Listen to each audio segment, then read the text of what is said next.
I burst through the double doors of my parents' tutor-style home, the evening air clinging to my rain-soaked hair. The chandelier light hits my face, momentarily blinding me as I stumble into their marble foyer. My swollen eyes scan the crowded room where champagne glasses clink against the backdrop of classical music. Mom spots me first. Her smile freezes, then melts into a tight-lipped grimace as she excuses herself from a cluster of well-dressed guests. She glides toward me in her navy silk dress, pearls gleaming at her throat. "Vanessa, not now, we have guests," she hisses, her perfectly manicured hand gripping my elbow. "Blake's engagement party is not the time for whatever this is." Dad appears at her side, jaw clenched beneath his silver beard. "Let's take this somewhere private," he mutters, steering me toward his study while glancing over his shoulder at the curious onlookers. The heavy oak door closes behind us with a solid thud. I stand trembling on the Persian rug, water dripping from my coat onto the polished floor. Mom's eyes follow each droplet as if I'm soiling a museum. "Zoe collapsed at school today," I say, my voice breaking. "They rushed her to Portland Memorial." Dad shifts his weight. "Is she all right?" "No," the word hangs between us. "She has a congenital heart defect. The doctor said without surgery in the next 48 hours, she could." My throat closes around the unthinkable. Mom's hand flutters to her chest. "Oh dear. Well, surely your insurance." "I don't have insurance right now," I whisper. "The business has been struggling. I was going to enroll next month when the new client payment came through." Dad's face hardens. "How much?" $1,000. I force the words out. "I've tried everything. The hospital payment plan only covers a fraction. The bank won't approve an emergency loan without collateral." I sink to my knees, something I swore I'd never do in front of them again. "I've never asked for anything. Not when Mark lost his job. Not when the roof leaked. Not when I needed startup funds." My hands shake as I reach for Mom's perfectly pressed slacks. "Please help save her. She's your granddaughter." Dad's eyes dart toward Mom. A silent conversation passes between them, one I've witnessed my entire life but never been part of. Mom sighs, her shoulders dropping slightly. "We simply can't, Vanessa. Blake's wedding is in 3 months. We've already committed to covering the costs." "What costs could possibly?" "Always trying to steal my spotlight, sis." Blake's voice cuts through the room as he leans against the doorframe, champagne flute dangling between his fingers. His fiancée Lauren hovers behind him, her diamond ring catching the light. "Not now, Blake," I start, but Dad interrupts. "We've already put down $250,000 for the venue catering and honeymoon package," he explains, as if discussing a reasonable business investment. "Non-refundable deposits." My mind flashes to the hospital room I left just an hour ago. Zoe's small body swallowed by white sheets. The oxygen mask fogging with each labored breath. The crayon drawing clutched in her hand, stick figures labeled Mommy, Daddy, me, Grandma, and Grandpa. Dr. Levine's compassionate but firm deadline. "We need payment confirmation by tomorrow afternoon to schedule the surgery." I stare at them. These strangers wearing my parents' faces. Dad checks his watch. Through the door, laughter rises from the party. "Maybe you should have planned better," Mom whispers, adjusting her bracelet, a family heirloom she promised would be mine someday. "There are consequences to poor financial decisions, Vanessa." I rise slowly, something hardening inside me with each passing second. The desperation that carried me here transforms into something colder, sharper. "My daughter might die, and you're worried about a party?" My voice doesn't sound like my own anymore. Blake snorts, swirling his champagne. "Always so dramatic. Get better insurance next time. Some of us have actual plans for our future." My hands tremble as I reach for Mom's wrist.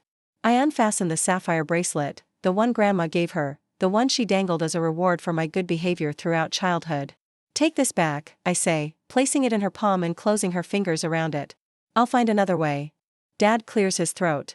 "Vanessa, be reasonable." I straighten my spine, shoulders back, chin lifted. I've never seen more clearly in my life. Walking through the crowd of whispering guests, I feel their eyes on my back. Someone murmurs, "Poor Gerald and Monica, that must be the troubled daughter." Another replies, "Such a shame. Bringing drama to Blake's special night." The night air hits my face as I step outside, but I don't feel the cold anymore. My phone buzzes with a text from Mark. "Any luck?" I look back at the glowing windows of my parents' mansion. 6-year-old Zoe's voice echoes in my mind. "Grandma and Grandpa have the biggest house ever. Do they love us big too?" I type my response, "No, but we'll save her anyway." And I will never knock on that door again. Family. I pace our kitchen at midnight, the landline receiver pressed against my ear, my voice hoarse from hours of pleading. The digital clock's red numbers mock me, 46 hours until Dr. Levine's deadline. "Please," I whisper to the loan officer. My daughter's life depends on this surgery. I'm sorry, Mrs. Winters. Without collateral or a better credit score, the line clicks dead. Another rejection. I slump against the refrigerator where Zoe's crayon drawings hang by alphabet magnets. Her latest creation shows stick figures holding hands beneath a yellow sun. In the corner, she'd drawn a red heart with wobbly letters, I am mommy. Mark enters the kitchen, his eyes hollow with exhaustion. He places a crumpled check on the table. $8,000, he says quietly. Johnson finally bought the Mustang. I stare at the check. Mark had restored that '67 Mustang over 3 summers, working weekends while I built my business. His father's birthday gift when he turned 16. Mark, you love that car. He takes my hand, his callous thumb tracing circles on my palm. I love Zoe more. I add the check to our pile, our life savings, Mark's 401k early withdrawal, the Mustang money. Still 23,000 short. I drop my head to the table. It's not enough. Mark's arms encircle my shoulders. We'll find a way. The doorbell rings at 6:13 a.m. I stumble to answer it, still wearing yesterday's clothes. The mortgage rejection letter sticks to my cheek, pulled free by static as I open the door. Tom and Denise Winters stand on our porch. Mark's parents. Tom's weathered face is grim beneath his faded Carhartt cap. Denise clutches a worn leather purse against her floral. Tom. Denise. My voice cracks. It's early. Tom clears his throat. Can we come in? Our living room, they perch awkwardly on the edge of the sofa. Tom's rough hands fidget with his cap. Denise's eyes drift to the photo of Zoe on gap-toothed smile. Strawberry blonde pigtails. Mark appears from the bedroom, surprise flickering across his face. Mom? Dad? What are you doing here?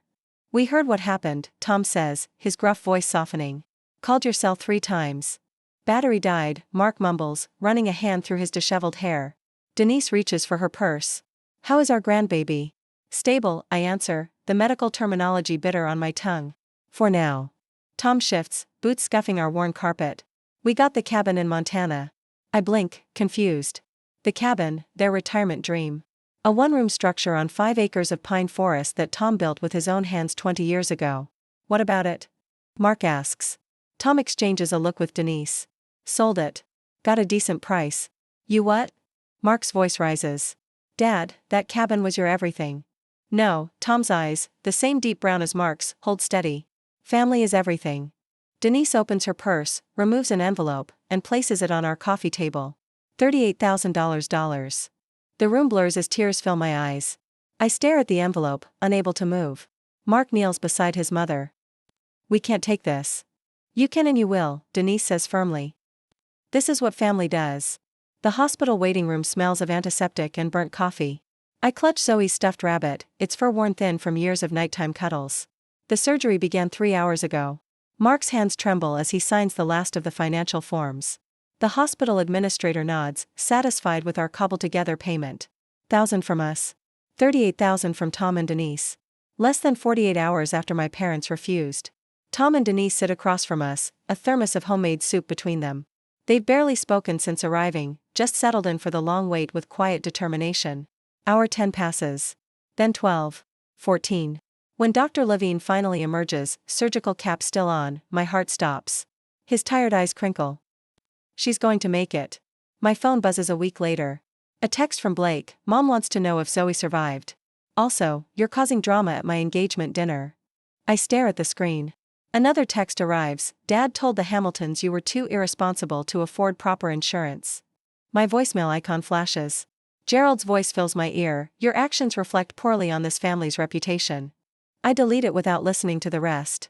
The mail arrives that afternoon. Cream envelope gold embossing. Blake and Lauren's wedding invitation, addressed only to Vanessa. No mention of Zoe. No mention of Mark. In Zoe's hospital room, Tom sits beside her bed, teaching her to cast an imaginary fishing line. Her 4-bruised arm follows his movements. When you're better, he promises, we'll take you to real water. Zoe giggles. Can I catch a shark? Start with trout. Tom winks. Work your way up. Denise bustles in with another container of homemade stew. She's brought a different meal every day, filling our refrigerator with labeled containers of comfort food. Mark enters behind her, arms full of he's been handling childcare, household duties, and supporting my clients while I keep hospital vigil. I watch them, this circle of love around my daughter. No designer clothes or country club memberships. Just steadfast presence when it matters most. The truth settles in my chest, blood doesn't make family. Love does.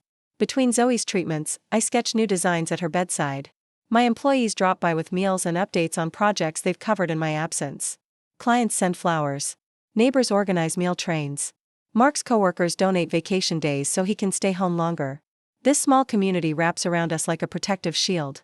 I record each kindness in Zoe's journal, proof that goodness exists beyond the walls of my parents' mansion. As Zoe sleeps, I make a promise to myself: I will never be vulnerable like this again. Not financially. Not emotionally. And when I rise from these ashes, I'll remember who was there to fan the flames of hope, and who left us to burn. Ashes. The desk lamp casts a halo around my sketches as midnight creeps toward 1. My eyes burn. 3 cups of cold coffee form a half-moon around my workspace, casualties of concentration. Through the doorway, Zoe sleeps on the pull-out couch, her small chest rising and falling beneath her favorite Wonder Woman pajamas, a gift from Tom after her surgery 4 months ago. I stretch my cramping fingers and glance at the wall calendar, red X's marching across the days. Mortgage payment, 2 weeks overdue. Electric bill, final notice. Design supplies, charged to the credit card already maxed from hospital, but we're still here. Still fighting. The scar on Zoe's chest has faded from angry red to pale pink.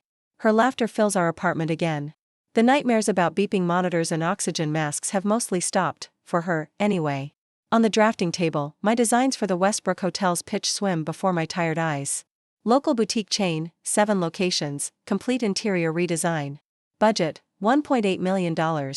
Competition, 3 established firms with impressive portfolios and actual offices, not kitchen tables doubling as workspaces. My phone buzzes. Mark's text reads, "Don't stay up all night. They'd be crazy not to pick you." I almost believe him. "You look like you need this more than me," Denise says, pressing a travel mug of coffee into my hands the next morning.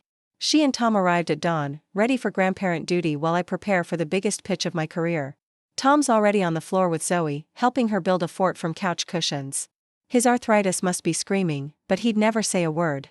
"What if I blow this?" I whisper to Denise, my voice catching. Her weathered hands frame my face. "Then you'll find another opportunity. But you won't blow it." She straightens my blazer collar. "You remind me of the dogwood outside our first house." Storm knocked it sideways, but it grew back stronger.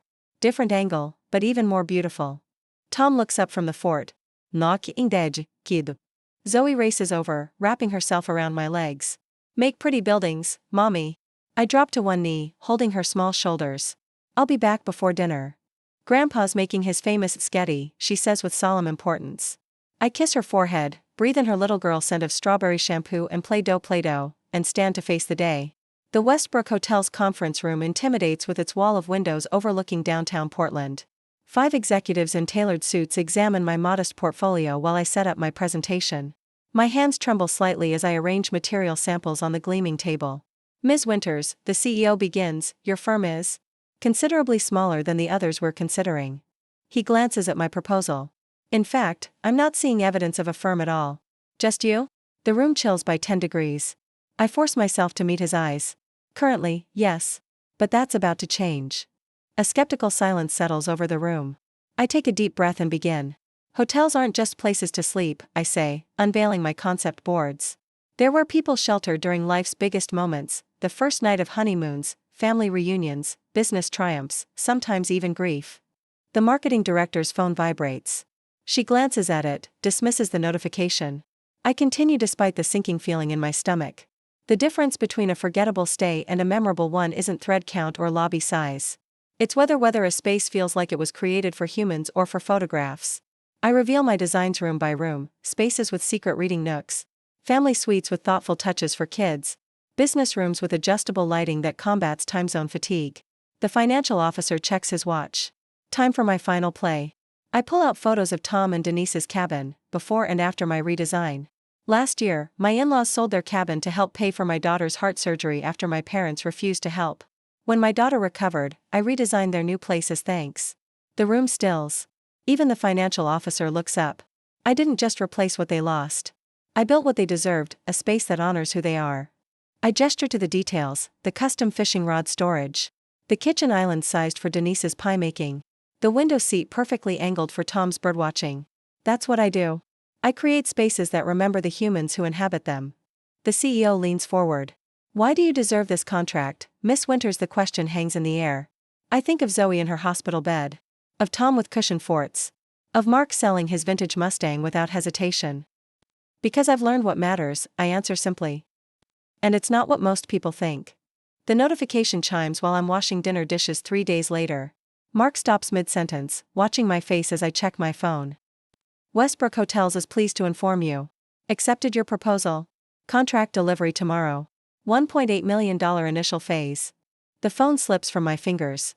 Mark catches it, reads the screen, and lets out a whoop that brings Zoe running from her bedroom. He lifts me off my feet, spinning me in circles while I sob and laugh simultaneously. Zoe dances around us, caught in our jubilation without understanding its source. We did it, I breathe into Mark's shoulder. We actually did it. 6 months later, I stand in the doorway of my actual office. Not a corner of the living room. Not a borrowed desk in someone else's building. Winter's Design Studio, etched in frosted glass on the door. Behind me, 3 designers work at their stations. The Seattle expansion opens next month. For more hires pending. My phone buzzes with a text from Blake, heard about your success. Mom and Dad talking about reaching out. Thought you should know. I delete it without responding. A package sits on my desk. Inside is a framed Denise, Mark, Zoe, and me on the porch of their new cabin, twice the size of the one they sacrificed. My first major purchase after the Westbrook contract. Another text arrives, Dad asking about family investment opportunity. For your information, I smile thinking of the magazine interview I gave yesterday. The journalist seemed particularly interested in how I built my business, without family support.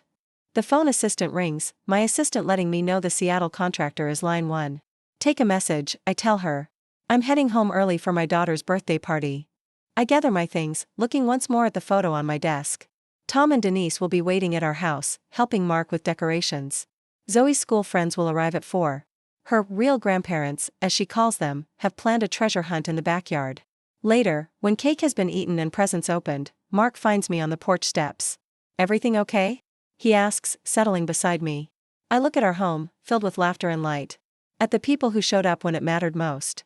We built this together, I tell him, taking his hand. All of us. My phone buzzes against the marble countertop of my kitchen.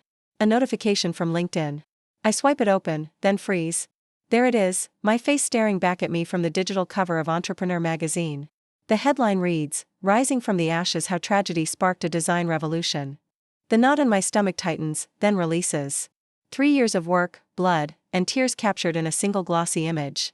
Mark comes up behind me, his hands warm on my shoulders. It's real, he whispers. It's real, I echo, my voice catching. I scroll down to the pull quote they've highlighted in bold, my own parents let my daughter suffer for a party. That's when I realized, blood doesn't define family. The truth sits there, undisguised and raw. The words I spoke during the interview without flinching. No pseudonyms, no vague references. Just the unvarnished reality of that rainy night when my parents chose Blake's wedding over Zoe's life. Any regrets? Mark asks, his thumb tracing circles on my shoulder blade. Not one. By afternoon, my phone won't stop ringing. The article has been shared over 20,000 times. Business influencers I've admired for years are praising my integrity in the face of impossible choices. 3 podcast invitations arrive before lunch. Mom, why is your picture everywhere? Zoe asks, her small finger pointing at my laptop screen where another share notification pops up. I lift her onto my lap, her healthy heart beating against mine. Remember how I told you that sometimes stories help other people feel brave? She nods, solemn. At 9, she understands more than I sometimes wish she did. Well, I told our story. The first hint of fallout comes from an unexpected source, Elaine Withers, who sits on the same charity board as Monica. She calls me directly. I don't know if I should tell you this, she starts, voice lowered as if someone might overhear. The Palmers didn't come to the spring fundraiser. Gerald claimed they had another engagement, but Elizabeth saw them pull up to the country club, then turn around and leave when they spotted the Hendersons. I say nothing, letting her continue. Rumor has it their furniture store has lost 3 corporate accounts in the last month. People talk, Vanessa. And after that article. I thank her for the call, keeping my voice neutral. But after hanging up, I don't feel the rush of satisfaction I'd imagined. Just a hollow sort of completion, like turning the final page of a book you've waited years to finish. A text from Lauren, Blake's wife of 2 years, arrives next. Just read your story. Blake never told me. Is it really true? 2 days later, while reviewing blueprints for our Denver expansion, my assistant interrupts with news from Mark's cousin who works at Blake's firm. He didn't get the promotion, she says, eyes wide. Apparently his boss read the article and questioned his character and judgment. Blake threw a fit. Accused you of sabotaging him. I look around my growing office, the team of 16 designers working at their stations. The wall of awards for our healthcare facility designs. The framed mission statement about creating spaces that heal. None of this built on vengeance. All of it constructed on the foundation that crisis revealed. By summer, our company opens offices. In Denver and San Diego. The feature on Good Morning America focuses not on family drama but on our commitment to hiring single parents and providing full health care from day one of employment. Your health insurance policy costs more than industry standard, the interviewer points out. Doesn't that cut into your profits? I think of Zoe's scar, a thin white line down her chest. Some costs are investments, not expenses. The Heart Foundation's first fundraiser raises enough for 12 children's surgeries. Tom gives a tearful speech about second chances, his weathered hands gripping the podium. Denise snaps photos of everything, her pride radiating brighter than the ballroom chandeliers. Our new home sits on 3 acres just outside the city. 6 bedrooms, a studio for my design work, and an east wing built specifically for Tom and Denise. The moving trucks have barely left when Zoe races through the house, discovering each new room with gasps and giggles. I get to see Grandma and Grandpa every day. She shouts, running back to hug Tom's legs as he arranges books on a shelf. Mark watches from the doorway, arms crossed, eyes soft. Later, he finds me on the back porch and hands me a glass of wine. You built this, he says simply. All of it. We built it, I correct him, leaning into his solid presence. The news about Blake arrives through Lauren herself, standing at my office door without an appointment. I filed for divorce yesterday, she states, twisting the diamond ring on her finger. After I read your article, I started seeing things differently. The way he talked about his colleagues, his contempt for anyone struggling. Then I found messages to a waitress. She shakes her head. Your story gave me courage. A month later, a business newsletter reports that Palmer Furnishings has filed for bankruptcy protection. The next day, a realtor friend sends a windows of my parents' mansion. With its marble foyer and crystal chandelier. The asking price nowhere near its value. Foreclosure, the subject line reads. I delete the email without opening it. The voicemails start in October. First from Monica, her voice tight and controlled despite the circumstances. Then from Gerald, less composed with each message. I listen to each one once, then erase them, watching the notifications disappear one by one. Until the last one, left at 11:47 p.m. on a Tuesday. Vanessa, please, Gerald's voice cracks. We have nowhere else to turn. I play it twice. The man who checked his watch while I begged for my daughter's life, now begging for my attention. I set the phone down and walk to the window, watching the autumn leaves spiral to the ground. My finger hovers over the callback button. The reckoning sunlight slices through the floor-to-ceiling windows of my office, casting long shadows across Italian marble.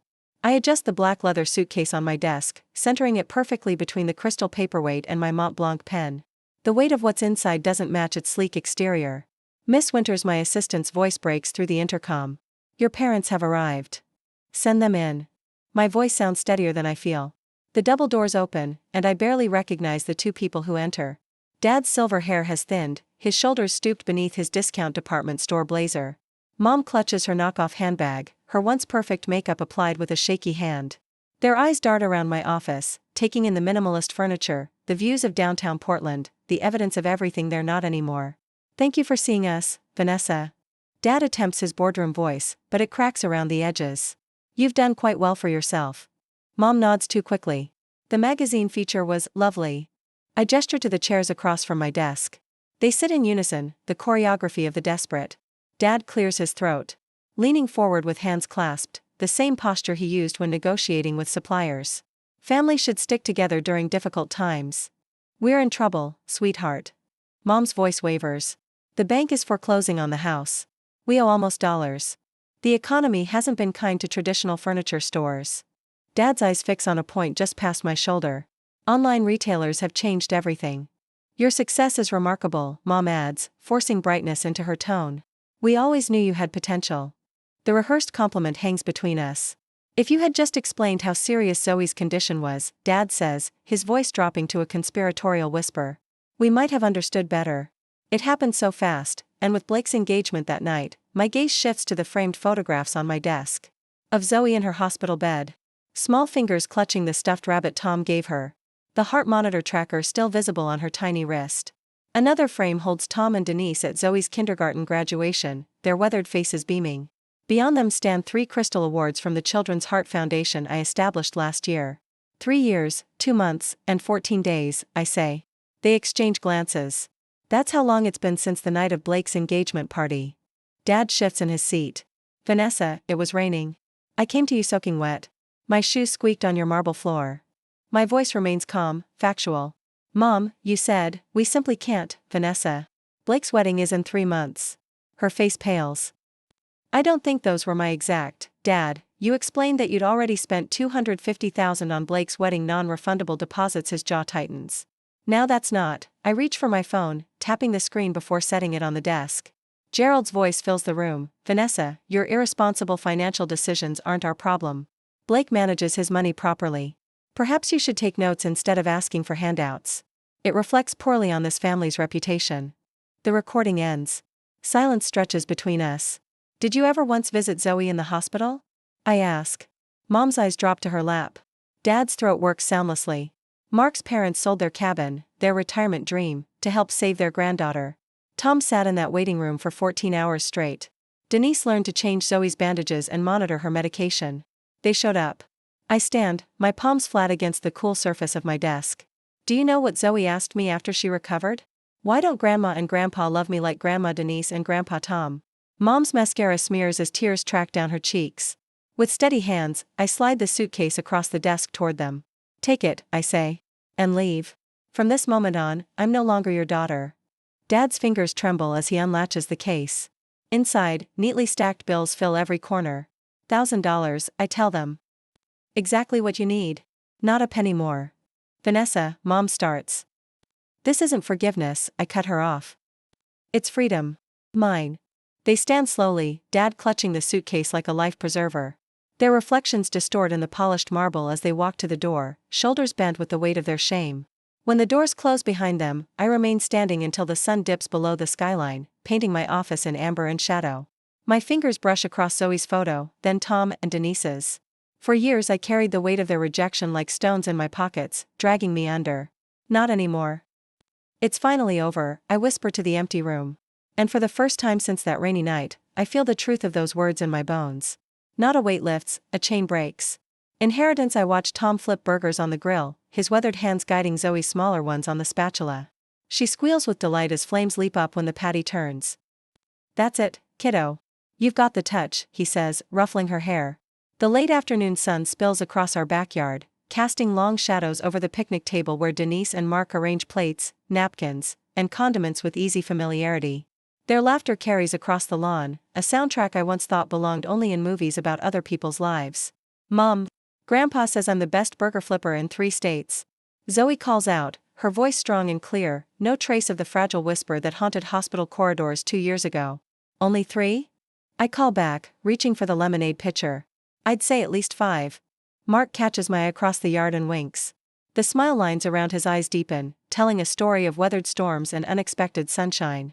The garden gate swings open as the neighbors arrive with a homemade apple pie. Our small gathering swells with voices and movement, chosen family expanding in concentric circles of warmth. Later, while Tom serves ice cream, Zoe tugs at my sleeve. She thrusts a paper into my hands, crayon colors bright against the white background. I made us, she announces.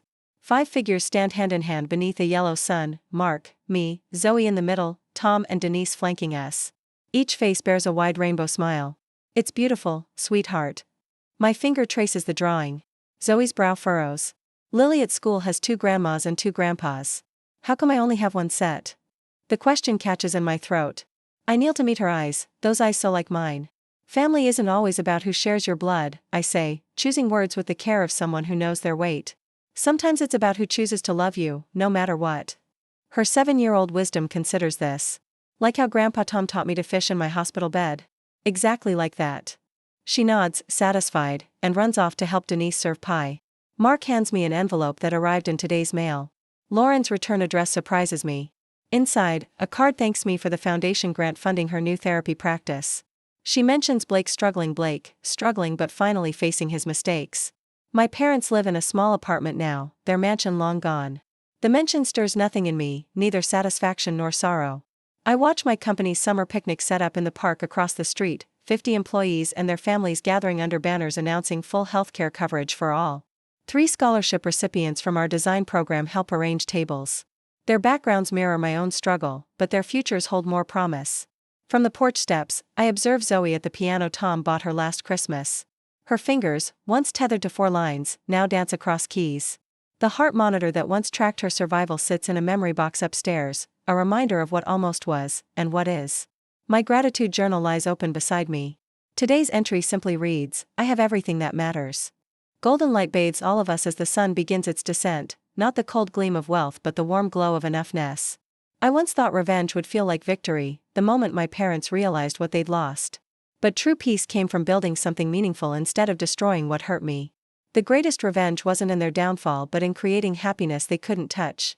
My gaze sweeps over our mismatched, perfectly complete circle. Family isn't who owes you. It's who shows up.